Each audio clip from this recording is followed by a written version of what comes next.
He sallallahu alayhi wa sallam, he says, يَتْبَعُ الْمَيَّةَ ثَلَاثَةً.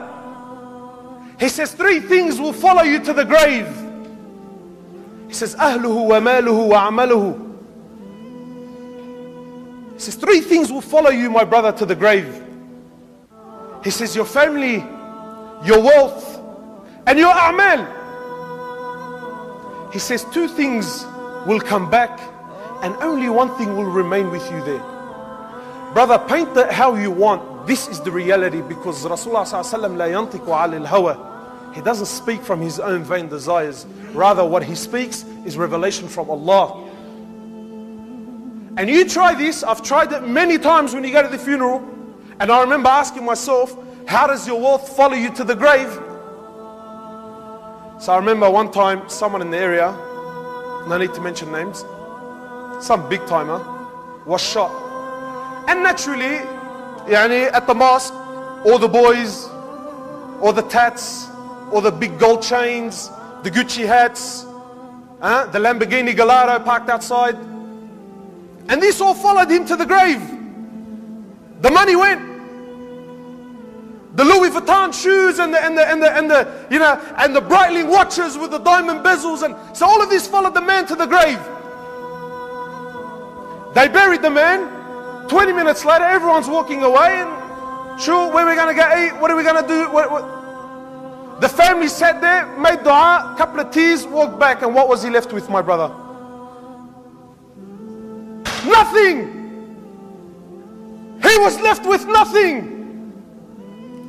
He was left with his a'mal. If he did good, he will verily see, and if he did bad, he will surely see. My brothers, the love of this world, wallah al-azim, it's crippling us. This heart, wallahi, I went to Hajj this year. Alhamdulillah, I've been on deen for I don't know how long, and in and out, and lessons, and sitting with mashayikh, and whatever have you. But even on the day of Arafat, I struggled. I absolutely struggled to get a tea. Just one tea. I want something to fall. Nothing. Because this heart can only take so much.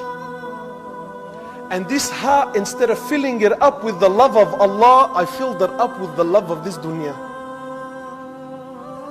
So I'll give you an example.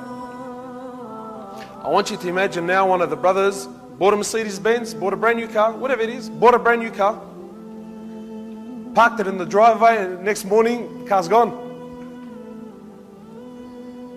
So automatically we're going to ask, brother, you insured?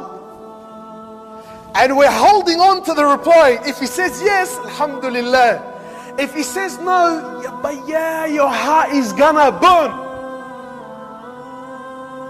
So when the brother says to you, no brother, the Mercedes Benz wasn't insured. Oh, my heart. Oh, you could just cry. But the brother's been missing Fajr for 10 years and you haven't moved an inch because of it. Rasulullah sallallahu alaihi wasallam, he says, not Fajr, forget Fajr. He says the Sunnah of Fajr, the Sunnah, those 2 rak'ah, is worth more than the world and what it contains. And the Ummah is missing it day after day, day after day. No problems. It's only Sunnah. But if a piece of metal wrapped around some fancy leather, if that was to be taken away from the man, that hurts. Why? Because this heart, my brother, has been filled with the love of this world. And it hasn't been filled with the love of Allah.